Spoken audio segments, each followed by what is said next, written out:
Hello everyone, welcome back to our YouTube channel A R study classes. So हम पढ़ रहे हैं railway, airway and waterway infrastructure system, जिसमें हमारा चल रहा था रेलवे वाला पार्ट।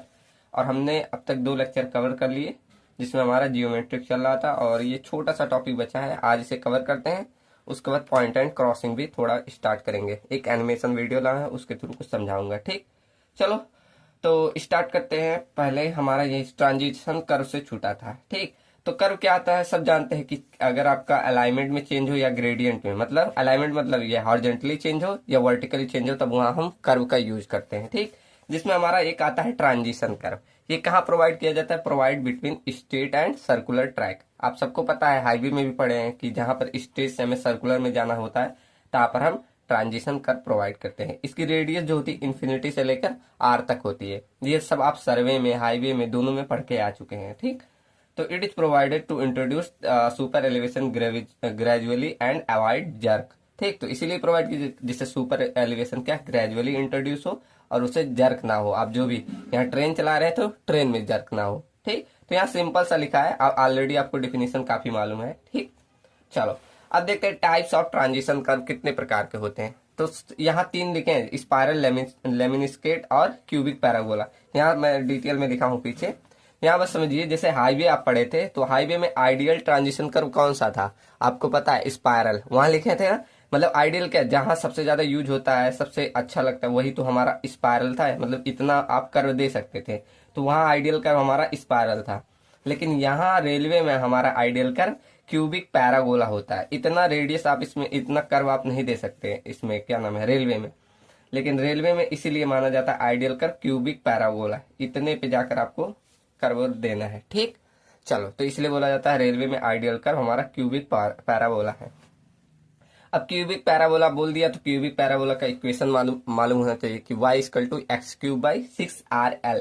ये आपका क्यूबिक पैराबोला का इक्वेशन होता है। अब यहाँ से एक रिलेशन निकल के आता है कि आपका एक एंगल यहाँ बनता है, क्या इसे बोला जाता है? Tangential angle. और एक आपका यहाँ एंगल बनता है, इसको बोला जाता है डिफ्लेक्शन एंगल। अब इसे मैं बनाकर बताऊं, मैं यहाँ एक पेज लेके आया हूँ। ठीक, अब देखो क्यूबिक पैराबोला कैसे है। ये मान लो आपका कुछ कर्व है, ये इसकी लाइन है ना, ऐसे मैंने कुछ क्यूबिक पैराबोला ऐसे बनाया है, इसी तरह बनाया है ना। ठीक, अब मैं क्या कर रहा हूँ, कोई ऐसे रैंडम आप कहीं भी ऐसे एक पॉइंट ले लो, ऐसे एक पॉइंट ले लेना है। ठीक, उसके बाद इसी के पैरेलल, इसी कर्व के पैरेलल एक टेंजेंशियल लाइन खींचे। टेंजेंशियल मतलब इसके ऐसे लंबवत हो तो ऐसे एक लाइन खींचते हैं। ठीक, उसके बाद जहां पर ये इंटरसेक्ट करेगा उसके परपेंडिकुलर ऐसे खींच देना। ठीक, तो वहां पर जो एंगल मिलता है वो आपको टेंजेंशियल एंगल होता है, जिसे फाई से डिनोट कर रहे हैं। ठीक, इतना क्लियर है। उसके बाद देखो, ये जो यहाँ पर जो पॉइंट बन रहा है, यहाँ से हम एक ऐसे परपेंडिकुलर लाइन खींचेंगे, ऐसे खींचेंगे। ठीक, उसके बाद ये जो एंगल बनाता है, ये जो हमने लाइन खींचा, ये ऐसे एंगल बना रहा है ना, तो ये जो एंगल बनाता है ये आपका होता है डिफ्लेक्शन एंगल अल्फा। ठीक, तो यहाँ से देखो, ये इसकी कुछ डिस्टेंस है, ये जो लाइन आपका बन रहा है यहाँ से यहाँ तक, इसकी कुछ डिस्टेंस है। ठीक, तो इन सभी को हम क्या करते हैं, हम अभी कैलकुलेट करते हैं। कैसे? अगर मैं tan फाई निकालूं तो यहाँ देखो, इस पे tan फाई इक्वल टू क्या होता है, tan थीटा इक्वल टू क्या होता है, लंब बटे आधार। तो लंब क्या है इसका, dy। और यहाँ टोटल डिस्टेंस हमने x मानी, तो इतनी डिस्टेंस हमारी dx हो जाएगा ना। तो यहाँ बस सिंपल, अब y की वैल्यू मालूम है, यहाँ रख दो और इंटीग्रेट कर दिया, हमारा tan फाई इक्वल टू इतना निकल के आएगा। देखो दिख रहा है आप लोग को, ये रहा। ठीक, तो यहाँ से जब tan फाई की वैल्यू यहाँ रख के, y की वैल्यू मतलब यहाँ रख के, फिर इसको इंटीग्रेट करोगे तो ये वैल्यू आएगी, फिर ये काटोगे तो ये आ जाएगा। तो जहां से हमें टेंजेंशियल एंगल ये मिल जाता है, कितना, x²/2RL। ठीक, क्लियर है। ऐसे सिमिलर हम यहाँ के लिए निकाल देंगे डिफ्लेक्शन के लिए। तो डिफ्लेक्शन के लिए निकालोगे tan phi equal to y/x होगा ना। देखो y पान कहाँ से लिखा है, ये पूरी डिस्टेंस जहां कर रहा है ये y, और ये हॉरिजॉन्टली डिस्टेंस x माना, तो लंब बटे आधार ये हुआ। तो y/x, y की वैल्यू रख दो और x से x कट जाएगा, तो यहाँ tan फाई इक्वल टू मिलेगा x²/6RL। तो ये डिफ्लेक्शन एंगल हमें मिल गया, कितना, x²/6RL। ठीक, क्लियर। चलो नाउ यहाँ अगर हम देखें deflection equal to, deflection angle को 1/3 इंटू x²/2RL लिखें, तो ये वाला एंगल जो था x²/2RL हमारा टेंजेंशियल एंगल ही तो था। देखो x²/2RL हमारा टेंजेंशियल एंगल था, मतलब हम कह सकते हैं deflection angle equal to 1/3 times of tangential angle. अब इसको इधर भेज दो तो deflection angle divided by tangential angle equal to 1/3। ये आप रिलेशन दिखा सकते हैं जब भी आपको ये पूछे इक्वेशन ऑफ पैराबोला, तो पूरा ये करके रिलेशन बताएंगे तो काफी इम्पैक्ट पड़ेगा। ठीक, चलो अब देखते हैं टाइप्स। अब टाइप्स हमने पहले भी बताया, क्या स्पाइरल पैराबोला, दूसरा लेमिनिस्केट जिसे बर्नौली लेमिनिस्केट यहाँ बोला जाता है, ये भी ध्यान रखना। ठीक, उसके बाद थर्ड क्यूबिक पैराबोला। ठीक, अब सबसे ज्यादा आपका क्यूबिक पैराबोला ही यूज किया जाता है। ये क्यों नहीं यूज किया जाता, देखो रीजन लिखा है, these are not preferred as due to more mathematical operation. ठीक, तो इसमें ज्यादा आपका मैथमेटिकल ऑपरेशन लगता है, इसलिए नहीं होता। ठीक, इसमें शार्प कर्व हमें ज्यादा मिलता है, इसलिए नहीं प्रिफर किया जाता। अब इतना शार्प ट्रेन में थोड़ी प्रोवाइड कर सकते हैं, ठीक, इसीलिए नहीं किया जाता। सेकंड देखो बर्नौली लेमिनिस्केट में क्या, it is lost uniformity after 30 degree deflection angle hence not preferred. मतलब जब आप 30 डिग्री से ज्यादा डिफ्लेक्शन में बढ़ेगा तो वहां हमें यूनिफॉर्मिटी देखने नहीं मिलेगी, इसीलिए हम यहाँ इसको नहीं प्रिफर करते। सबसे ज्यादा हम आइडियल किसको माने, क्यूबिक पैराबोला को। ठीक, तो लिखा है this preferred by Indian railway as with curvature cant increase at linearly rate. ठीक, तो एक लीनियर रेट से हमारा कर्वेचर इंक्रीज होता है इसमें। ठीक, इसलिए इसको प्रिफर करते हैं। वही लिखा it should be tangentially at straight, tangentially straight track होता है, that mean it should be straight, that should be start from the straight part of the track with zero curvature. ठीक, तो मतलब स्टार्ट होता है वो स्ट्रेट पोर्शन से, उसके बाद धीरे धीरे जैसे हमें जरूरत है उसी तरह ये स्टार्ट हो रहा है क्यूबिक पैराबोला। ठीक, चलो वही लिख सब point, it join the curvature tangentially, that means it should be have same curvature as that are circular curve. ठीक, तो पहले स्ट्रेट से फिर धीरे धीरे आपका क्या टेंजेंशियली आपका सर्कुलर कर्व में ये ज्वाइन कर देता है। ठीक, तो it's curvature should be increase at the time of rate of super elevation. तो जैसा हमें चाहिए, तो जैसे जैसे धीरे धीरे सुपर एलिवेशन इंक्रीज होता है वैसे वैसे हमारा कर्वेचर भी इंक्रीज होता है। ठीक, यही हमें चाहिए भी। ठीक, चलो बढ़िया, समझ में आया। चलो अब देखते हैं लेंथ ऑफ ट्रांजिशन कर्व ये कैसे निकालोगे। तो इसके हम दो अप्रोच लेके चलते हैं। पहला अप्रोच ये है कि उस पे आपका कैंट का इंट्रोडक्शन दिया हो 35 mm पर सेकेंड। ठीक, यहाँ देखो जो थ्योरी लिखी एक बार पढ़ दू, length of transition curve along the centre, वही लिखा है कि मतलब लेंथ क्या होता है, अलोंग द सेंटर से स्टेट और कर्वेचर का जो बीच की डिस्टेंस होती है, यही मतलब जो होता है इन्फिनिटी टू आर डिस्टेंस हमारा क्या कहलाता है, ट्रांजिशन कर्व। अब कैसे निकालोगे, सीधे ये देखो। ठीक, तो लेंथ ऑफ यहाँ देखो लिखा है वाई 2 अप्रोचेज। ठीक, तो पहला अप्रोच ये देखो, इसके दो पार्ट है। ठीक, कौन सा, पहला अप्रोच देखो, length of transition curve on the basis of rate of introduction of cant. मतलब यहाँ कैंट आपको दिया गया इस रेट पे, ई इक्वल टू हम 35 mm पर सेकेंड, इस रेट से अगर आपका कैंट हो तब आप कैसे निकालोगे। ठीक, यहाँ आपको कैंट इंट्रोड्यूस किया गया। ठीक, कितना, 35 mm पर सेकेंड, और आपका स्पीड जो है वो 100 किलोमीटर पर आवर से कम हो, तब आप कैंट कैसे निकालोगे, मतलब यहाँ लेंथ ऑफ ट्रांजिशन कर्व कैसे निकालोगे। ठीक, केस ध्यान रखना कि हम यहाँ इंट्रोडक्शन ऑफ कैंट कितना ले रहे हैं, 35 mm पर सेकंड, और स्पीड आपकी 100 किलोमीटर से कम है, तो वहां आपका लेंथ ऑफ ट्रांजिशन कर्व हो जाएगा जो आपकी स्पीड रहेगी v मीटर पर सेकंड में यहाँ लिया, इनटू में जो एक्चुअल कैंट उसका होगा, एक्चुअल में जो कैंट होगा। ठीक, डिवाइड कर देना जो इंट्रोड्यूस कर रहे हो कितना, 35 mm पर सेकंड से, इसी कैंट को आप इंट्रोड्यूस करा रहे हो। ठीक, बस सिंपल, यही आपका फॉर्मूला हो गया। अब इसे किलोमीटर पर आवर में बदलना है तो इसे 0.27 से मल्टीप्लाई कर दो। ठीक, ये आपका कैपिटल भी हो जाएगा और ये ई एक्चुअल ही हो जाएगा, डिवाइडेड बाय 35। ठीक, अब इसे सॉल्व करोगे जब, तो LTC equal to e actual into capital V, और ये इसको नीचे भेजोगे तो 35 डिवाइडेड बाय 0.27 आ जाएगा। तो फाइनली फार्मूला आपका किलोमीटर पर आवर में ये आ जाएगा। ठीक, ई एक्चुअल इंटू वी और 100 डिवाइडेड बाय 125। ठीक, ये फार्मूला आप ध्यान रखना कि LTC को जो आपको एक्चुअल कैंट है इंटू में वी, ये वी कैसे, कैपिटल वी जो कि स्पीड किलोमीटर पर आवर में है। ठीक, उसके बाद 125 से डिवाइड कर देना, ये आपका लेंथ ऑफ ट्रांजिशन कर्व मिल जाएगा। ठीक, ऐसे आप ये इसमें डिवाइड करेंगे 125 से तो ये आ जाएगा 0.008 into V into e actual. ठीक, तो ये किस में आ गया, अगर इसको 125 में डिवाइड करोगे, यही बस वही फॉर्मूला कर दिया, मतलब इसको इसमें डिवाइड करोगे 1 से ना तो इतना आ जाएगा। ठीक, चाहिए ध्यान रखना, चाहिए ध्यान रखना। तो ये हमारा केस हुआ जब हमारा इंट्रोडक्शन ऑफ कैंट इतना दिया है और स्पीड 100 किलोमीटर से इतना कम दी है। ठीक, तब हुआ। लेकिन अगर आपको कैंट डिफिशियंसी दी हो, कैंट डिफिशियंसी पढ़े थे ना हम, CD कैंट डिफिशियंसी पीछे पढ़े थे ना, तो वो दिया हो 35 mm पर सेकंड और स्पीड भी हमारा 100 किलोमीटर पर आवर से कम दी हो, तब कुछ नहीं चेंज करना, बस जहां आप एक्चुअल करंट लिखे तो वहां करंट डिफिशियंसी लिख दो। देखो यहाँ ई एक्चुअल लिखे थे ना, देखो ये देखिए यहाँ ई एक्चुअल लिखे थे, बस वहां ई एक्चुअल के स्थान पे करंट डिफिशियंसी CD लिख देना और वही 125 से ही डिवाइड कर देना, कुछ नहीं चेंज करना। ठीक, बस यही CD की वैल्यू बस हटा देना, मतलब जहां आपका करंट वो एक्चुअल दिया था वहां करंट डिफिशियंसी लिखना है। ठीक, क्लियर है ना। चलो, ऐसे आपका लेंथ ऑफ ट्रांजिशन कर्व का मतलब ये इसमें डिवाइड करोगे तो ये फॉर्मूला हो जाएगा। और ये कि IS कोड द्वारा दिया गया है LTC equal to 0.720 times e actual. ठीक, मतलब ये आपका IS कोड द्वारा है। ठीक, तो यहाँ एक्चुअल करंट जो दिया है और ये LTC equal to length of transition curve जो कि मीटर में आएगा। ठीक, तो यहाँ हमने पहला केस देखा जब आपका क्या एक्चुअल करंट इंट्रोड्यूस कराया गया हो 35 mm पर सेकंड से और आपका करंट डिफिशियंसी इंट्रोड्यूस कराया गया हो 35 mm पर सेकंड से। ठीक, तो ये दो केसेस बने जब 100 किलोमीटर से पर हावर की स्पीड से कम हो। लेकिन वही स्पीड अगर 100 किलोमीटर पर हावर से ज्यादा हो तब के लिए देखो पहला केस लेके चलते हैं कि length rate of introduction of current आपका 55 mm पर सेकंड इसमें होगा। अगर 100 किलोमीटर से ज्यादा हुई तो करंट आपका बढ़ाना पड़ता है, हमने पीछे भी पढ़ा। ठीक, तो यहाँ पर ये 55 किलोमीटर पर हावर हो जाएगा। तो बस सिंपल वही speed into actual divided by 55 कर देना। ठीक, तो इस आप किलोमीटर पर हावर में चेंज करना तो नीचे डिवाइड कर दो 0.278 से, ये कितना आ जाएगा E actual into V divided by 198। ठीक, इतना आ जाएगा। बस यही फॉर्मूला है आपका actual current e actual into capital V divided by 198। इसे चेंज करोगे तो 0.005 के अप्रोक्सीमेट आएगा into e actual into V. ठीक, ये आपका हो गया पूरा फॉर्मूला जब आपका स्पीड 100 किलोमीटर पर हावर से ज्यादा दी हो और जो इंट्रोड्यूसन ऑफ करंट मतलब ई की वैल्यू आपको जो इंट्रोड्यूस करा गई है वो 55 mm पर सेकेंड से कराई गई हो। ठीक, तब ये आपका है। ठीक, क्लियर है। चलो, अगर वही करंट डिफिशियंसी इंट्रोड्यूस करा गई हो जैसे 55 किलोमीटर पर हावर सॉरी 55 किलोमीटर बोल रहा हूँ 55 mm पर सेकंड से करंट डिफिशियंसी बोला गया हो, तब वहां पर बस जहां पर आपने एक्चुअल लिखा वहां CD लिख देना बस।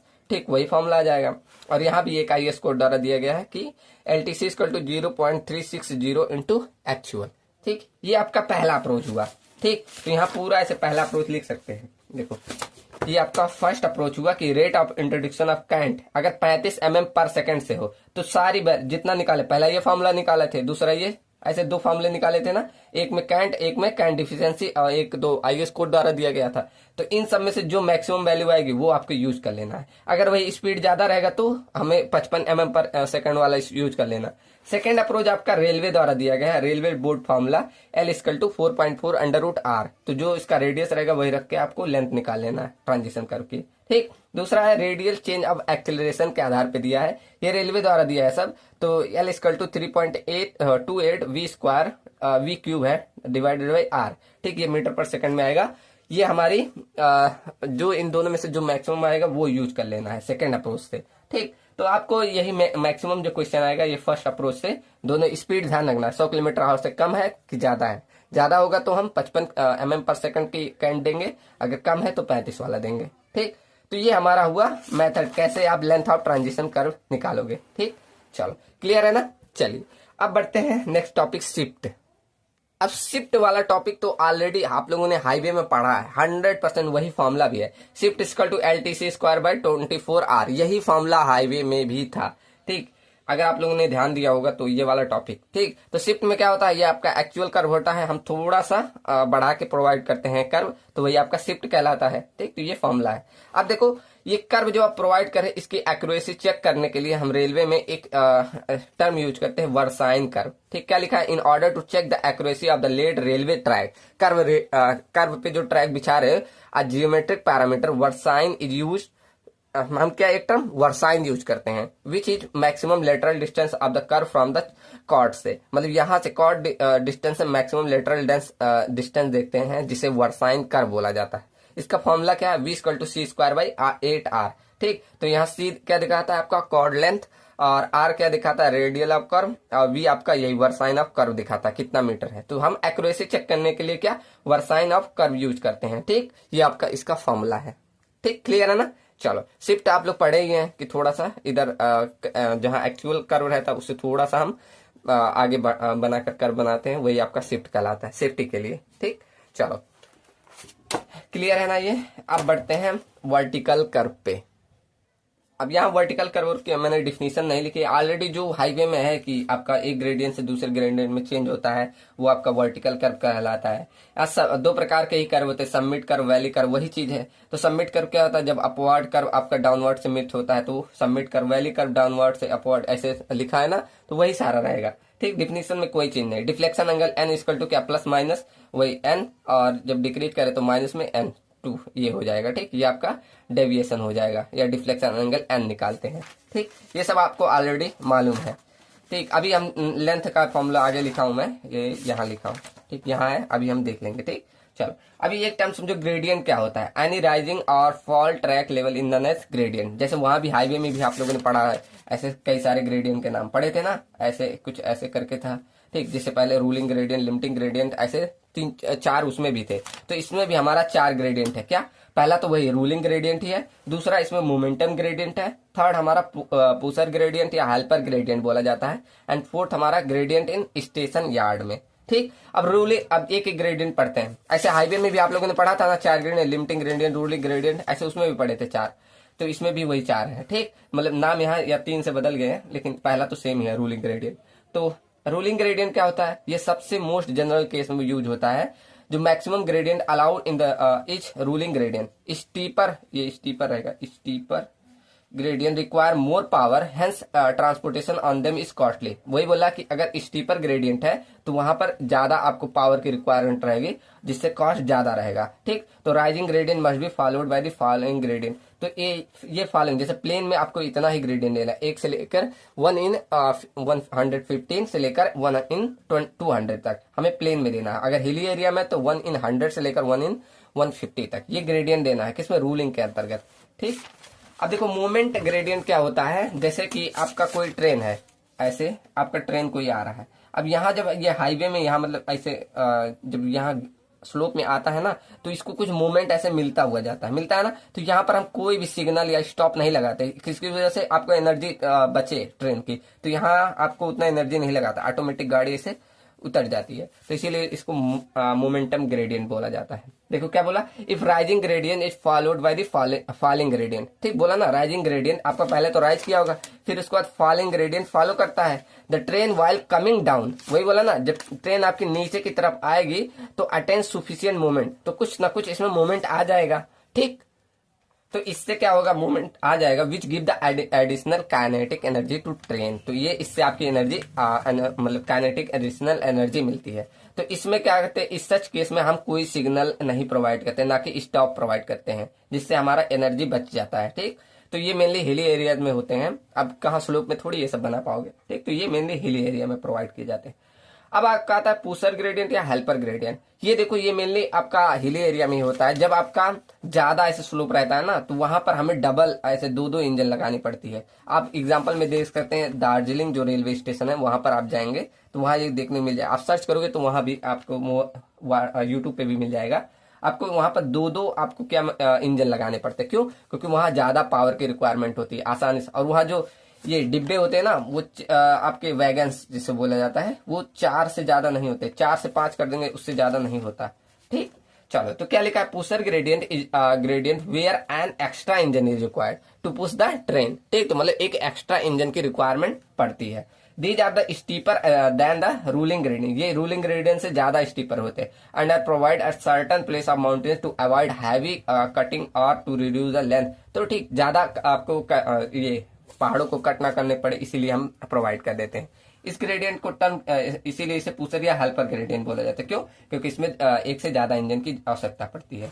इसका स्लोप ये दिया गया है। ठीक, एग्जाम्पल में आप देख सकते हैं, वही दार्जिलिंग रेलवे बोला गया है, जिसका ग्रेडियंट देखो कितना दिया गया है, 1 in 37। ठीक, अब आपका आता है ग्रेडियंट इन स्टेशन यार्ड। मतलब जब आपका जहां स्टेशन बना होता है, रेलवे स्टेशन, वहां पर भी हल्का सा ऐसे ग्रेडियंट प्रोवाइड किया जाता है। आपको दिखता नहीं, लेकिन प्रोवाइड किया जाता है। क्यों, क्योंकि उससे आपका जो आपकी पानी, अगर आप मतलब बारिश हुआ तो पानी इकट्ठा ना हो, देखो लिखा है ड्रेन ऑफ करने के लिए। ठीक, तो इसी सब के लिए किया जाता है। ठीक, तो कितना दिया जाता है, 1 in 400, 1 in 1000 से लेकर और मैक्सिमम 1 in 400 तक इतना दिया जाता है। ठीक, क्लियर है ना। चलो बेसिक थ्योरी है, आप लोग पढ़ेंगे कुछ समझ जाएंगे। चलो अब देखते हैं ग्रेड कंपनसेशन। ये सबने पढ़ा था हाईवे में कि जब आपका जैसे ये आपका वर्टिकल था, इस पे जब कोई हॉरिजॉन्टल कर्व भी आता, वर्टिकल और हॉरिजॉन्टल दोनों एक साथ आते, तो वहां एक्स्ट्रा आपको रेजिस्टेंस देखने मिलती है। तो यहाँ एक्स्ट्रा रेजिस्टेंस जो देखने मिलती है, तो हम क्या करते हैं, जो एक्चुअल ग्रेडियंट था उसमें हम रिडक्शन कर देते हैं, वही आपका कहलाता है ग्रेड कंपनसेशन। पढ़े थे सब लोग हाईवे में। तो कितना देना है फॉर ब्रॉड के लिए, ब्रॉड गेज के लिए 0.04 पर डिग्री ऑफ कर्वेचर या 75/r इतना देना।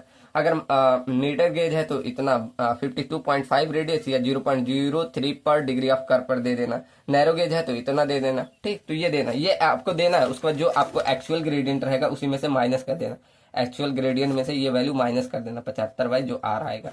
ठीक, ये आप लोग उसमें किए हैं। यहाँ एक क्वेश्चन दिया है, सब लोग ट्राई करना। ठीक, चल अब बढ़ते हैं अगला कि कैसे आप सबमिट कर और वैली कर्व का लेंथ निकालोगे। ठीक, यहाँ वही सारा पॉइंट लिखा है कि vertical curve are provided only at the junction grade where algebraic difference between the grade is equal to इतना। तो वर्टिकल कर्व मेनली कहाँ, जहां पर आपका अलजेब्रिक डिफरेंस जो आए इतना आ जाए, 0.4% आए, तो वहां पर हम वर्टिकल कर्व देते हैं। ठीक, अब देखो rate of change of gradient at each restricted as. कैसे कि फर्स्ट आपका it should be not exceed 0.01% पर 30.5 कॉर्ड। ठीक, तो इतने कॉर्ड से नहीं एक्सीड करना चाहिए किसमें, फॉर सबमिट कर्व में। और वहीं अगर आपका वैली कर्व है तो इसमें 30.5 मीटर कॉर्ड लेंथ में इतने से ज्यादा नहीं एक्सीड करना चाहिए, 0.05% से ज्यादा नहीं एक्सीड करना चाहिए। ठीक, चलो अगर आप बात हुई कि लेंथ कैसे निकालोगे आप सबमिट करके और वैली करके, तो बस आपको देखना है कि टोटल चेंज कितना हुआ ग्रेडियंट में और rate of change of gradient कितना है, इनटू में कॉर्ड लेंथ से मल्टीप्लाई कर देना। मतलब ग्रेडियंट कैसे निकालते थे, कैपिटल एन की वैल्यू कैसे निकालते थे, जैसे यहाँ प्लस में एन और ये माइनस में एन, तो हम क्या कहते हैं मॉड में प्लस में एन और फिर माइनस करते थे माइनस में n2, फिर यही आपका मॉड में कर देते थे। तो यहाँ से हमें कैपिटल एन की वैल्यू निकलती, तो यहाँ से कैपिटल एन निकालेंगे। फिर rate of change of introduction यहाँ हमें दे दिया कितना करना है। ठीक, पहले में कितना 0.0 है, 0.01% इंटू आपका कॉर्ड लेंथ कितना 30.5 मीटर के लिए। ठीक, तो यहाँ से सबमिट कर्व का निकाल लोगे। वैली कर्व के लिए कितना दिया है rate of change of gradient 0.05%, तो यहाँ पर रख देना। और टोटल चेंज का तो capital N into chord length 30.5 metre दिया ही है। तो इस तरह आप क्या निकाल लेंगे, सबमिट कर्व और वैली कर्व का लेंथ। ठीक, ये दो फॉर्मूला ध्यान रखना। ठीक, क्वेश्चन इससे नहीं पूछे गए हैं। ठीक, चलो अब देखते हैं widening of gauge on the curve. अब ये क्या होता है, जैसे आप लोगों ने हाईवे पढ़ा था ना, तो वहां पर आप जब कर्व पे ऐसे मुड़ रहे थे तो एक्स्ट्रा ऐसे वाइडनिंग प्रोवाइड करते थे ना, जिससे आपका जो मतलब रियर व्हील था, ये रियर व्हील पीछे वाला व्हील जब फॉलो नहीं करता था ये आपके फ्रंट व्हील को, तब वहां हम क्या करते थे, ऐसे था ना, ऐसे कुछ आप लोगों ने पढ़ा था कि आपके जो ये रियल व्हील है does not follow the front wheel, तब वहां हम एक्स्ट्रा कर्व प्रोवाइड करते हैं जिससे आपका ऑफ ट्रैकिंग ना हो। तो यहाँ भी हम प्रोवाइड करते हैं एक्स्ट्रा वाइडनिंग, जिससे आपका रेल ना जो रेल गेज है वो ना बाहर जाए। ठीक, तो इसके लिए हम क्या करते हैं, यहाँ पर एक एक्स्ट्रा ऐसे चेक रेल लगा देते हैं। ठीक, ऐसे चेक रेल लगा के थोड़ा सा यहाँ कर्व बढ़ा देते हैं, तो वही आपका कहलाता है, इसमें भी वही वाइडनिंग ऑफ गेज, सेम जैसे हाईवे में करते थे, यहाँ बस एक चेक रेल लगा के इसे बढ़ा देंगे। चलो मैं एक इमेज लाओ दिखाऊं। देखिए ये रहा आपका चेक रेल, आपका ये एक्चुअल रेल ऐसे जा रहा था, ये देखो ऐसे जा रहा है, तो यहाँ पर एक एक्स्ट्रा ऐसे रेल दी जाती है। देखो ये दिख रहा है ना, ये वाला, मैं रेड यूज करूँ, एक सेकेंड, देखो ये आपका स्टॉक रेल बोला जाता है, ये वाला, ओहो ये वाला स्टॉक रेल। और यहाँ बगल में देखो एक एक्स्ट्रा रेल दी गई है ना, इसी को बोला जाता है चेक रेल। और यहाँ देखो एक्स्ट्रा वाइडनिंग इसीलिए प्रोवाइड करने में मदद मिलती है, ये आपके एक्स्ट्रा वाइडनिंग हो गई। ठीक, तो इस तरह हम चेक रेल को प्रोवाइड करते हैं, किसके लिए, एक्स्ट्रा वाइडनिंग के लिए। ठीक, क्लियर है ना, यहाँ इमेज से क्लियर हो जाता है कौन सा मैं क्या बोल रहा हूँ। ठीक, चलिए, तो यही लिखा है एक्स्ट्रा वाइडनिंग क्यों दिया जाता है, due to rigidity of the wheel base when the other wheel rear axle do not follow, वही सेम डिफिनेशन लिखे, do not follow the front wheel then we will provide a gap at outer the rail. तो हम एक outer rail पे gap provide करते हैं। ठीक, जिसे हम एक्स्ट्रा वाइडनिंग के नाम से जान रहे हैं। तो यहाँ extra widening D equal to, देखो फॉर्मूला लिखा है, क्या लिखा है, डी इक्वल टू 13b+l का स्क्वायर बाई आर। अब यहाँ के कौन सा टर्म क्या है, देखो सब लिखा। बी आपका रिजिड व्हील बेस होता है। अब इसे निकालने के लिए आपको देखो, निकालने के लिए क्या यहाँ पर सबके लिए दिया है। ब्रॉड गेज के लिए 6 मीटर लेके चलना है, मीटर गेज के लिए कितना 4.8 मीटर। ठीक। एल आपका लैप ऑफ फ्लैंज होता है, जिसका फॉर्मूला होता है 0.02 under root H square by H square plus D into H. अब यहाँ लैप क्या होता है, मतलब जो आपका जितना पोर्शन, ये आपका फ्लैंज ऐसे पूरा रील होता है, थोड़ा टेपर्ड होता है ना, तो जितना इस पे लैप करता है वो वाली लेंथ। अब इसको निकालने के लिए under root H square by H square plus D into H. H क्या होता है, depth of the flange below top of the radial. तो इतना टॉप ऑफ द रेडियल से कितना डेप्थ ऑफ द फ्लैंज है। और डी आपका dia of the wheel base होता है। उसके बाद R radius of the curvature, और डी आपका वही एक्स्ट्रा वाइडनिंग कितना देना है। तो यहाँ सारी चीजें लिखी गई है। ठीक, क्लियर है ना। तो यहाँ सारे टर्म आप रख के निकाल सकते हैं। चलो वही आप देखो, चेक रेल के बारे में लिखा है कि क्या होता है ये, these are provided parallel to the inner well और शार्पर कर पे। ठीक, तो वही शार्प कर पे हम प्रोवाइड करते हैं। ये हेल्प करते हैं किससे, वियर और आउटर रेल को also help in decreasing the derailment से। ठीक, तो डीरेलमेंट ना हो इसके लिए भी हम प्रोवाइड करते हैं। तो देखो ब्रॉड गेज के लिए 8 डिग्री पे और मीटर गेज के लिए 10 डिग्री, नैरो गेज के लिए 14 डिग्री पे प्रोवाइड करते हैं। ठीक, चलो तो यहाँ पर आपके जियोमेट्रिक डिजाइन का पूरा कॉन्सेप्ट जितना था खत्म हुआ।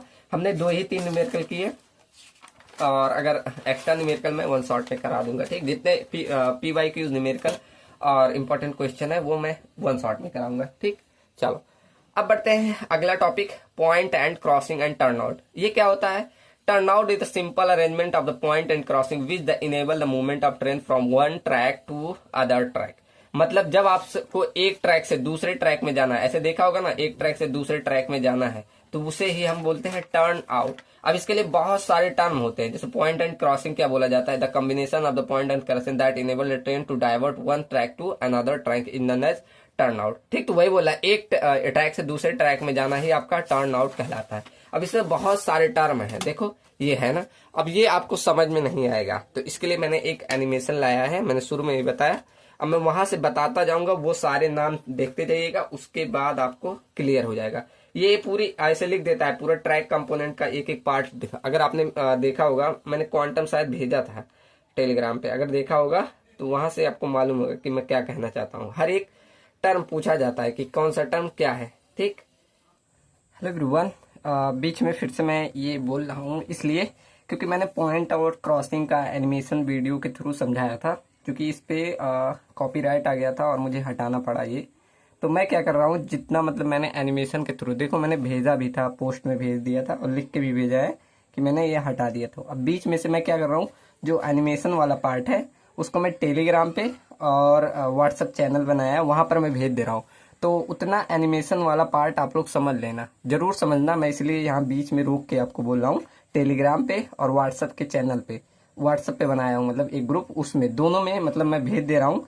ये वाला वीडियो देखने के बाद यहाँ से पहले आप जाकर वो दोनों वीडियो 5 से 6 मिनट तक है, मैंने समझाया है, हर एक पार्ट समझाया है एनिमेशन के थ्रू, वहां से और क्लियर हो जाएगा। उसके बाद मैंने देखो एक चीज और बनाया है यहाँ पर, ये PPT। उसके बाद मैं ये PPT के थ्रू समझा दूंगा, इससे आपको और क्लियर हो जाएगा पॉइंट एंड क्रॉसिंग का।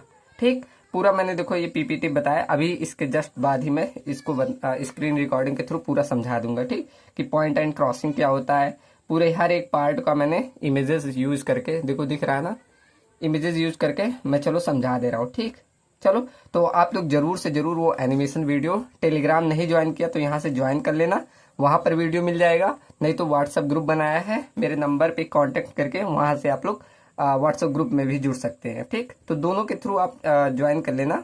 ठीक, चलो तो स्टार्ट करता हूँ, और अभी छोटा लेक्चर ही है, तो इसी में पॉइंट एंड क्रॉसिंग के सारे टर्म सीख लेते हैं। ये टर्म पूछता है ऐसे, आपका अगर क्वांटम आपने देखा है तो उसमें पूछता है कि हर एक रेलवे के पूरा कंपोनेंट के बारे में बताइए, तो हर एक पार्ट का आपको ऐसे डिफिनीशन लिख के बताना पड़ेगा। ठीक, तो मैं हर एक डिफिनीशन को पूरा देखो हर एक इमेजेस के थ्रू समझा दूंगा। चलो अभी स्क्रीन रिकॉर्डिंग के थ्रू, उसके बाद और भी टाइप्स हैं तो उसको मैं कल लाऊंगा। ठीक, चलो एक बार इस फिगर को थोड़ा और पढ़ते हैं, इसमें कुछ टर्म है छूट रहे हैं, उसको मैं एक बार और बता दूं फिर स्टार्ट करता हूँ। ठीक, तो एक बार पूरा जो टर्म था इसे एक बार मैं रिवाइज करता हूँ।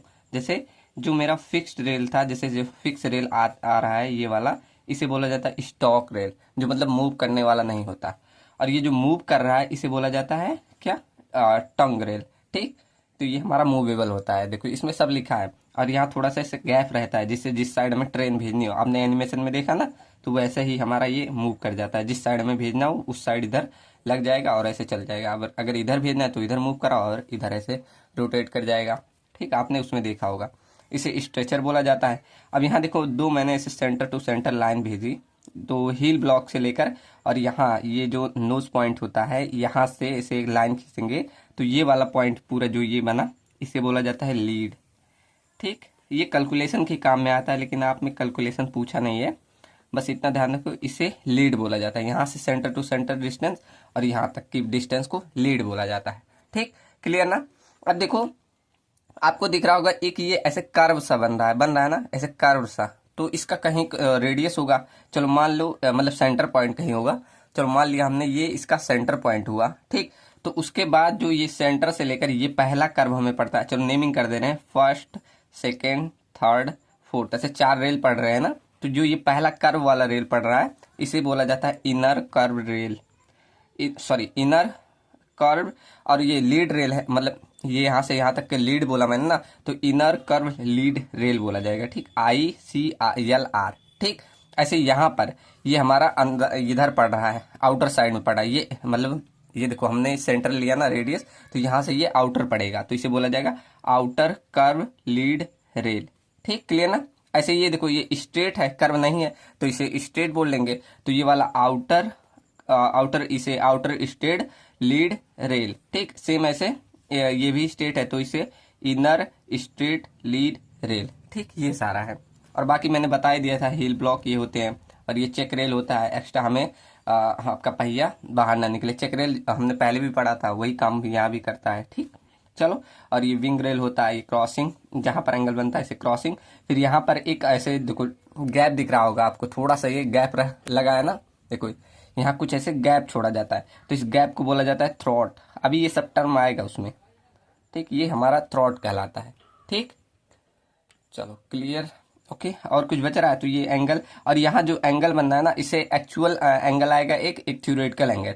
तो थ्योरेटिकल एंगल क्या होता है, इससे हम ना एक्चुअल, तो देखो थ्योरेटिकल क्या होता है, जो यहाँ एक्चुअली ऐसे बन रहा है एकदम शार्प सा बन रहा है। ठीक, लेकिन हम एक्चुअली क्या करते हैं, इसको थोड़ा सा घिस देते हैं, कितना 6 mm तक ऐसे घिस देते हैं, तो इसे बोला जाता है एक्चुअल एंगल। अभी आएगा। ठीक, एक्चुअल नोज ऑफ क्रॉसिंग बोला जाता है। ठीक, 2 टर्म आएगा क्या, अभी यहाँ मत लिख रहा हूँ, ज्यादा हो जाएगा। ठीक, चलो तो बढ़ते हैं PDF पे। मेरा मेन मतलब बताने की यही था कि इनर कर्व लीड रेल किसे बोलते हैं, outer curve rail sorry curve lead rail किसे बोलते हैं। ठीक, तो ये चारों टर्म आपको क्लियर हुए होंगे। चलो अब बढ़ते हैं PDF पे। ये सारे टर्म आप एक बार खुद से भी पढ़िएगा। अब मैं सारे एक का डिफिनीशन बताता हूँ। ठीक, चलो चलो तो स्टार्ट करते हैं। यहाँ मैंने पूरा एकदम बेसिक से बना दिया है PDF। ठीक, यहाँ सारे मतलब कंपोनेंट क्लियर हो जाएंगे। अगर आपने टेलीग्राम नहीं ज्वाइन किया तो टेलीग्राम ज्वाइन कर लेना, ये स्कैन करोगे आप हो जाओगे। ठीक, चलो तो यहाँ मैं सारी PDF भेज देता हूँ, हर यूनिट कंप्लीट होने के बाद यहाँ सारे PDF आपको मिल जाएगा। ठीक, चलो तो स्टार्ट करते हैं। तो पहला एकदम बेसिक से पहला डिफिनेशन ही पढ़ते हैं कि पॉइंट एंड क्रॉसिंग होता क्या है। ठीक, तो क्या लिखा है, the arrangements which are made for directing the train from the main line to branch line और cross over the from one track to another track without any obstruction is called point and crossing. तो क्या बोला कि हम एक ऐसा arrangement बनाते हैं जिससे हम एक डायरेक्शन देते हैं, डायरेक्टिंग। ठीक, ट्रेन को ऐसा डायरेक्शन देते हैं कि एक ट्रैक से जैसे मेन लाइन से ब्रांच लाइन में चला जाए, या cross over to one track से अनदर ट्रैक में जाए, वही हमारा पॉइंट एंड क्रॉसिंग कहलाता है। ठीक, या आप बोल सकते हो पॉइंट एंड क्रॉसिंग क्या अरेंजमेंट है। ऐसे हमने दिखाया था ना कि ये देखो आगे वाले को पॉइंट एंड क्रॉसिंग बोला जाता है। एक सेकेंड में दिखा दूँ, होगा मेरे पास इमेज। ये आगे वाले पार्ट को हम पॉइंट बोलते हैं। ठीक, या स्विचेज बोला जाता है, आप कुछ भी बोल सकते हो। ठीक, तो यहाँ हम ऐसा अरेंजमेंट बनाते हैं कि हम या तो मेन लाइन में जाए या ब्रांच लाइन में, यहीं से हम डिसाइड कर देते हैं। ठीक, चलो क्लियर ना। तो यही लिखा है, अब आगे देखो। उसके बाद सेकंड लिखा है, वही मतलब डिफिनीशन ही है कि द पॉइंट और operated by diverting the train from one track to another. यही दूसरे भाषा में लिख बैठा है, मतलब दूसरे तरीके से बोल रहा है। ठीक, तो वही मतलब मेन मतलब है कि एक ट्रैक से दूसरे ट्रैक का जो भेजने का काम होता है वो हमारा पॉइंट एंड क्रॉसिंग या स्विचेज भी बोला जाता है। ठीक, स्विचेज क्यों? वहाँ जो स्विच लगा होता है जिससे आप, पहले तो हैंड द्वारा होता था, अब कंप्यूटर ऑपरेटेड हो गया है, डायरेक्ट आप किसी रूम में बैठकर कंप्यूटर द्वारा ऑपरेट कर रहे हैं। ठीक, पहले ऐसे हैंड था, ऐसे मतलब हैंड के थ्रू आपने मूवीज़ में देखा होगा, उसके थ्रू करते थे, तो वो स्विच आपका कहलाता था। ठीक, तो स्विचेज भी कहीं कहीं लिख देता है, तो स्विचेज का डिफिनेशन भी सेम लिख दीजिएगा। चलो, तो ये रहा, ये आपका दिखाया है क्या, चेक रेल को। ठीक, चलो अब एक एक डेफिनेशन पढ़ते हैं, हर एक कंपोनेंट का आपका पूछा जाता है। ठीक, तो पहला देखो, पहला मैंने दिखा था स्टॉक रेल, यहाँ दिख रहा है आपको स्टॉक रेल, जो आपका मूव नहीं करेगा, जो आपकी फिक्स रहेगा rail of the track against with the tongue rail. ठीक, टंग रेल के साथ जो फिक्स है, जो कि मूव नहीं करेगा, वो आपका स्टॉक रेल कहलाएगा। ठीक, टंग रेल क्या है? ये ऐसा रेल होता है जो कि टेपर्ड, देखो टेपर्ड है ना, ऐसे आगे की तरफ टेपर्ड, क्यों? एकदम इसमें जब मतलब हमें मूव कराना हो जिस साइड, इसमें अगर मिलाना हो तो एकदम बराबर आ जाए, इसीलिए इसको टेपर्ड किया जाता है। ठीक, आपने एनिमेशन में देखा होगा और अच्छे से क्लियर है, तो इसीलिए टेपर्ड किया जाता है। Which can move and fit snugly against their respective step, वही बोला कि अच्छे से फिट हो जाए, इसलिए हम इसे टेपर्ड करते हैं। ठीक, और ये हमारा मूव भी करता है। ओके, ठीक, चलो, और इसे हम मतलब बनाते हैं हाई कार्बन स्टील या मैग्नीज स्टील के, क्यों? क्योंकि ये काफ़ी मतलब इस पर वियर एंड टियर के चांसेस रहते हैं, इसलिए एक अच्छे मटेरियल से इसे बनाया जाता है। ठीक, तो ये हमारे stock rail and tongue rail हुए। तो कम से कम 10 तो कंपोनेंट लिख के आना है, क्योंकि आपके देखते हैं थ्योरी एग्जाम में जितना लिखोगे उतने ही मार्क्स बनेंगे, और फिगर जरूर बना देना जिनका बना पाना। ठीक, अब अगला टर्म देखो, क्या है? Switch angle. अब यहाँ स्विच एंगल समझने से पहले यहाँ आप डायरेक्ट समझ सकते हैं, ये जो एंगल बना रहे हैं अल्फा, इसी को स्विच एंगल बोला जाता है। अब इसको डिफाइन करने के लिए देखो क्या बोला है, the angle subsistent between the gauge faces of the stock rail and the tongue rail. It जब मतलब गेज फेस के और टंग रेल के जो फेस है, वहाँ से जो हमारा एंगल बनता है उसे स्विच एंगल हो। अब यहाँ आपको गेज फेस नहीं समझ में आया ना, अभी बता रहा हूँ। ठीक, और ये क्या, एक फंक्शन ऐसा है जो heel divergence and length of tongue rail से बनता है। अब यहाँ जो सारे टर्म है, जैसे हील डाइवर्जेंस क्या है और यहाँ गेज फेसेस क्या है, तो इसके लिए चलो हम एक फिगर लेते हैं इसको। ठीक, अब यहाँ देखो, यहाँ समझ में आएगा गेज फेसेस क्या है, उसके बाद मैं हील डाइवर्जेंस बता रहा हूँ। अब यहाँ पर देखो, ये स्टॉक रेल है, ये स्टॉक रेल है, ये टंग रेल। एक बार मैं यहाँ फिगर बना रहा हूँ, ध्यान से समझिए। ये फिगर जो मैं बना रहा हूँ आप लोग खुद बना लीजिएगा अपने कॉपी में, क्योंकि ये दोबारा जैसे ये स्क्रीन रिकॉर्डिंग है तो आता नहीं। ठीक, तो ये बना लीजिएगा। देखो यहाँ मैं, ये मान लो हमारा स्टॉक रेल है। ठीक, ऐसे ये स्टॉक रेल है और यहाँ ये टंग रेल है। ठीक, अच्छे से बनाइएगा, स्क्रीन रिकॉर्डिंग में बनता नहीं, मान लो ऐसे है। ठीक, अब इस पे जब आपका ट्रेन के जब पहिया चलेगा तो कुछ ऐसा मान लो, अभी हमारे ये स्टॉक रेल पे चल रहा है, स्टॉक रेल पे।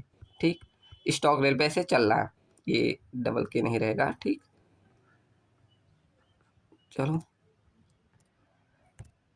तो मान लो अब मेरा जो रेल के पहिया ऐसे चल रहा है, तो ऐसे कुछ फिक्स होगा ना, ध्यान से समझिएगा, ये बहुत लोग को डाउट हो जाता है। ठीक, ऐसे कुछ पहिया चलेगा, अच्छे से बनाइएगा, यहाँ बन नहीं रहा मेरे हाथ से। ठीक, ऐसे मान लो ऐसे चलेगा।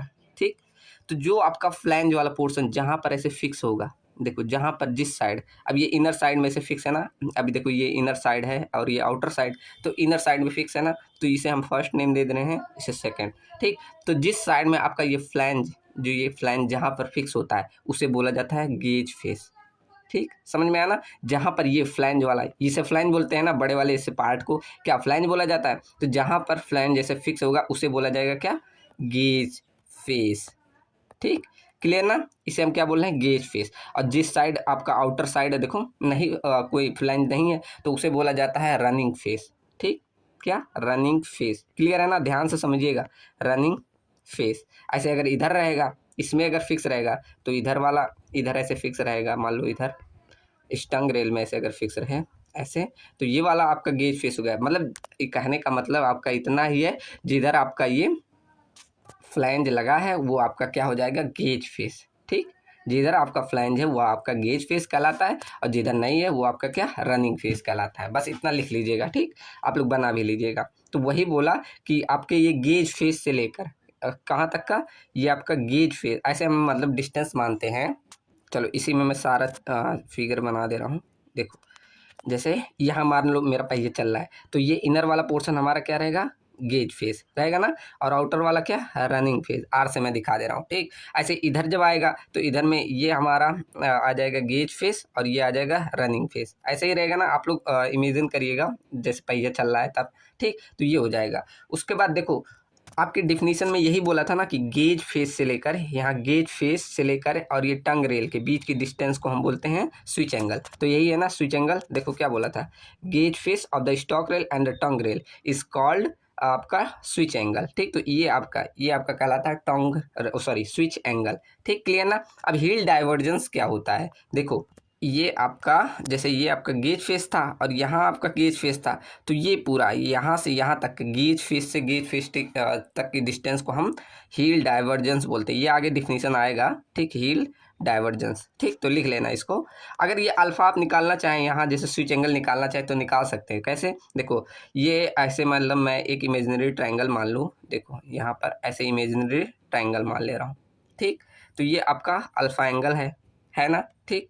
तो आपका ये हील जो डाइवर्जेंस है ये आपका क्या हो जाएगा, कोण के सामने की भुजा लंब होती है, ये आधार हो गया और ये कर्ण हो गया, ठीक। तो यहाँ से साइन अल्फा निकाल लिख सकते हैं, साइन अल्फा इक्वल टू लिख सकते हैं। आपको ये तो मालूम है ये क्या है, लंब। लंब क्या है, जो हील डाइवर्जेंस है उसे बोलते हैं क्या, हील डाइवर्जेंस। लिख लेना पूरा, मैं बोल रहा हूँ लिखना, ठीक। हील डाइवर्जेंस डिवाइडेड बाई आपका ये कर्ण। अब ये कर्ण वाला कौन सा पोर्शन है, वही length of tongue rail, length of tongue rail. लिख लेना, ये आप फार्मूला लिख लेना, ठीक। मैंने लिखा नहीं क्योंकि बटे वाला ऐसे लिखाता नहीं, ये मतलब टाइप नहीं हो पाता, ठीक। तो ऐसे लिखना साइन अल्फा इक्वल टू क्या, ये heel divergence divided by tongue distance length of tongue rail, length of tongue rail, ठीक। तो ये ऐसा फॉर्मूला लिख लेना कि अगर मुझे साइन अल्फा निकालना हुआ तो कैसे निकाल सकते हैं, ठीक। क्लियर है ना। यहाँ गेज फेसेस क्या है और हील डाइवर्जेंस, ठीक। मैंने बहुत स्लो बताया है, क्लियर होगा सबको। अब अगला टर्म आता है थ्रो ऑफ स्विच। ये क्या होता है, आपने ये देखा ये स्टॉक रेल है, ये टंग रेल है, तो इनके बीच की जो डिस्टेंस होती है वही आपका थ्रो ऑफ स्विच कहलाता है। देखो ये लिखा है the distance between the running face of the stock rail and the toe of the tongue rail, ठीक। तो मतलब टंग रेल के टो से लेके, इसे टो बोला जाता है, और रनिंग गेज फेस के रनिंग फेस तक, मतलब ये टो और गेज फेस के रनिंग फेस तक के बीच की डिस्टेंस को हम क्या बोलते हैं, थ्रो ऑफ स्विच। मतलब मेन कहने का मतलब यहाँ से ये आपका क्या रनिंग फेस के, इस रनिंग फेस के और इसके टू तक के बीच की डिस्टेंस को हम क्या बोलते हैं, थ्रो ऑफ स्विच, ठीक। और ये कितनी, इंडियन रेलवे में 95 mm तक रखा जाता है और बोर्ड गेज के लिए 115, मतलब 95 से लेकर 115 mm तक रखा जाता है, किसके लिए, ब्रॉड गेज के लिए, ठीक। क्लियर ना। चलो आगे देखते हैं। अगला हमारा है हील ब्लॉक। ये क्या होता है, तो हमने पहले ही देखा हील ब्लॉक का ऐसे बीच में हम लगा देते हैं जिससे हमारा मूव करने में मदद मिलता था, ठीक। ऐसे देखो ये लगा हुआ है, दिख रहा है ना, ये हील ब्लॉक्स होते हैं, ठीक। तो ये क्या होता है, एक प्रकार का कास्ट आयरन ब्लॉक होता है जो कि with the tongue rail and the lead rail both are bolted with their respectively to the stock rail, ठीक। तो मतलब स्टॉक रेल के साथ ये बोल्टेड होते हैं। क्यों, इससे आपको मदद मिलती है जब आपका मतलब वियर एंड टीयर हो जाए, जैसे आगे का पोर्शन में मैंने आपने देखा होगा उसमें क्या एनिमेशन में, तो ये आगे वाला पोर्शन काफ़ी आपका वियर टीयर हो जाता था, तो वहाँ से हम इजीली इसे रिमूव करके न्यू लगा सकते हैं, इसलिए भी लगाया जाता है, ठीक। चलो तो ये आपका हील ब्लॉक हो गया। एक बार डिफिनीशन पढ़ेंगे सब लोग लिख लेंगे।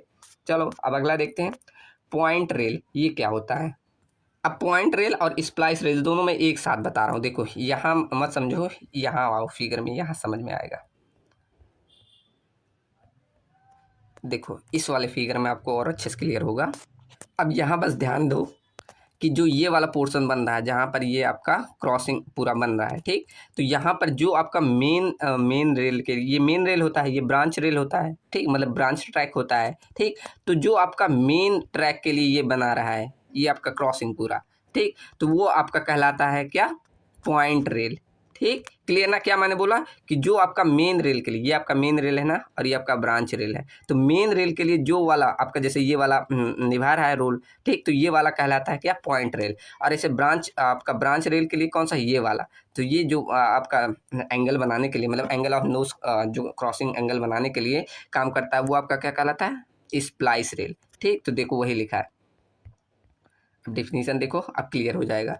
कि कौन सा रेल, पॉइंट रेल किसको बोलते हैं, जो मेन ट्रैक के लिए, देखो क्या लिखा शुरू से पढ़ो, the rail of the main track which form the one side of the knows of crossing. ठीक, मतलब एक नोज ऑफ क्रॉसिंग का एक साइड बनाने के लिए जो मेन रेल का कंपोनेंट मतलब ट्रैक का रेल लगता है वो आपका कहलाता है पॉइंट रेल, और जो ब्रांच रेल का आपका रेल लगता है वो आपका क्या कहलाता है, स्प्लाइस रेल। ठीक, यहाँ मतलब ऐसे लास्ट में दिखा दिया गया है, यहाँ से आप और क्लियर हो रहा होगा कि एक आपका देखो स्प्लाइस रेल दिखाया गया है जो कि आपका ब्रांच लाइन के लिए होगा, और पॉइंट रेल किसका, मेन रेल का ऐसे आ रहा होगा। ठीक, क्लियर ना। चलो उसके बाद देखो यहाँ एक्चुअल नोज ऑफ क्रॉसिंग और थियोरेटिकल नोज ऑफ क्रॉसिंग लिखा है।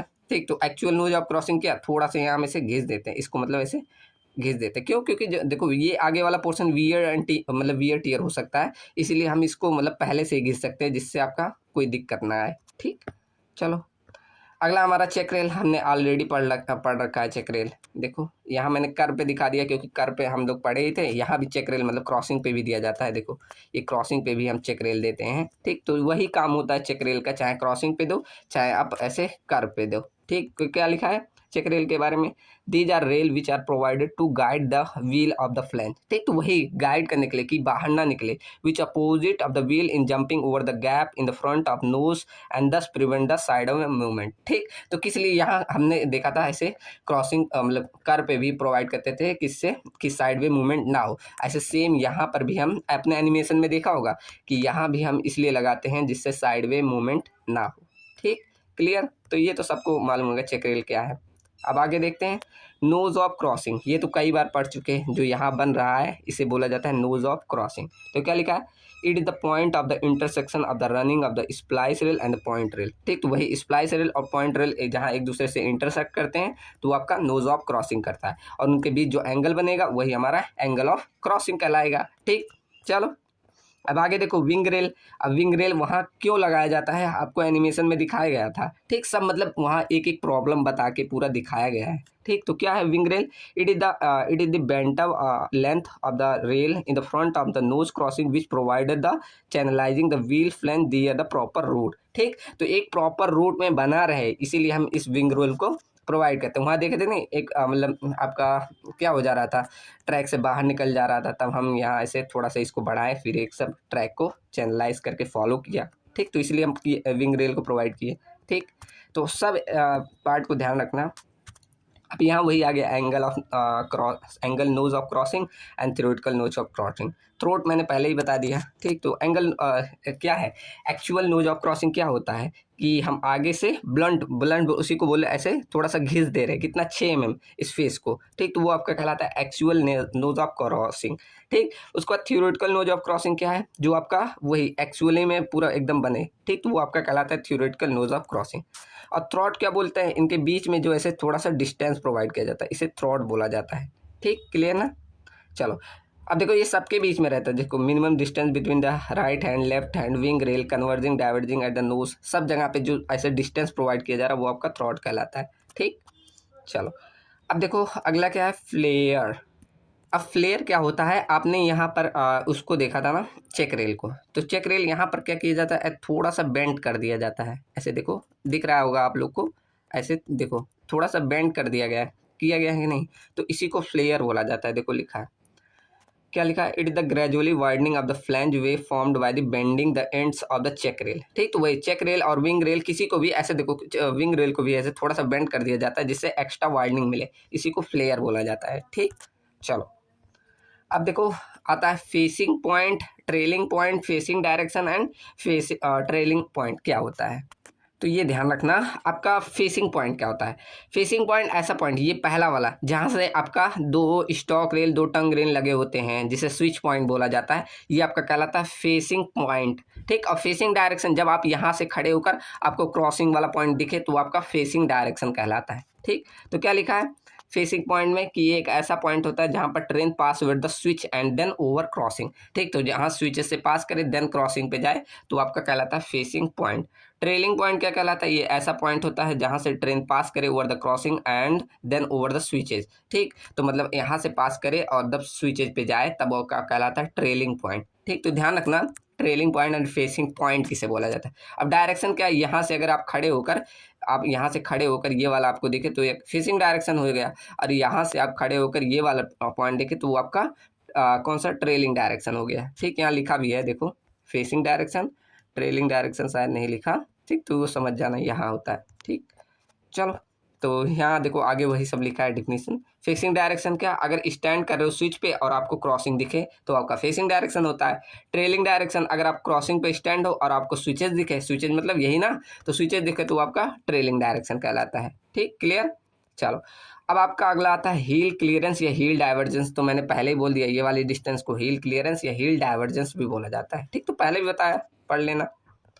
चलो अब आपका आता है फ्लैंजवे क्लियरेंस। ये क्या होता है, तो ये आपका डिस्टेंस, वही देखो यहाँ ये आदमी दिखा रहा है ना कि इन दोनों के बीच की डिस्टेंस, किन के बीच के, distance between the adjoining faces of the running rail and the check rail और विंग रेल। तो ऐसे हमने चेक रेल बीच में प्रोवाइड किया था ना, तो इनके बीच थोड़ा सा डिस्टेंस दिया जाता है, तो ये जो डिस्टेंस दिया जाता है इसे बोला जाता है फ्लैंज वे क्लियरेंस। ठीक, कितना दिया जाता है, ब्रॉड गेज के लिए 48 mm मैक्सिमम और 44 mm मिनिमम। ठीक, ऐसे मीटर गेज के लिए हम 44 mm मैक्सिमम और 41 मिनिमम देते हैं। ठीक, तो ये आपका फ्लैंजवे क्लियरेंस होता है। ठीक, फ्लैंजवे डेप्थ आपने देखा होगा, ये आपका पूरा यहाँ से होगा, ये देखो दिखाने, पूरा ये वाला डेप्थ आपका फ्लैंजवे डेप्थ कहलाता है। ठीक, तो vertical distance between the top of the running rail and the block. ठीक, पूरा ये वर्टिकल डिस्टेंस आपका क्या कहलाता है, फ्लैंजवे डेप्थ। ठीक, ये सही नहीं दिखाया, पूरा ऊपर तक रहेगा। ठीक, चलो उसके बाद स्विचेज क्या होता है वो तो पहले ही बता दिया, pair of stock rail and tongue rail and pair of heel block and stretcher, मतलब आगे वाला यही पूरा, इसे स्विचेज बोला जाता है। ये पेयर इसे बोल रहा है, पूरा डिफिनीशन में कैसे बोलेंगे, pair of 2 stock rail 2 tongue rail और 2 हील ब्लॉक को आपको स्विचेज बोला जाता है। ठीक, तो वही पूरा डिफिनीशन में ऐसे लिखेंगे। ठीक, देखो वही सब लिखा है। उसको क्रॉसिंग किसे बोला जाता है, जहाँ पर आपका क्रॉस करेगा क्या, जहाँ nose of crossing point splices to wing rail and to check rail, ये सब बने वो आपका क्रॉसिंग कहलाता है। ठीक, तो पॉइंट किसे बोला जाता है, pair of tongue rail and stock rail को हम पॉइंट्स बोला जाता है। ठीक, तो ये इतने सारे आपके टर्म थे, अगर पूछ ले हर एक टर्म पूरा टर्म बताओ तो ऐसे पूरा एक एक टर्म बता देना, और जिनका फिगर बना सकना बना देना। ठीक, चलो तो आज इतना ही पढ़ते हैं। अभी हमारा पॉइंट एंड क्रॉसिंग में एक लेक्चर लगेगा। ठीक, एक लेक्चर नहीं, इसको भी मैं आगे का PDF से ले लगाऊँ, जिससे इमेजेस के थ्रू काफ़ी आसानी होगी। ठीक, चलो तो मिलते हैं नेक्स्ट वीडियो में, और टेलीग्राम जरूर ज्वाइन कर लेना, वहाँ सारी PDF आपको मिल जाएगी। ठीक, thank you and thanks for watching.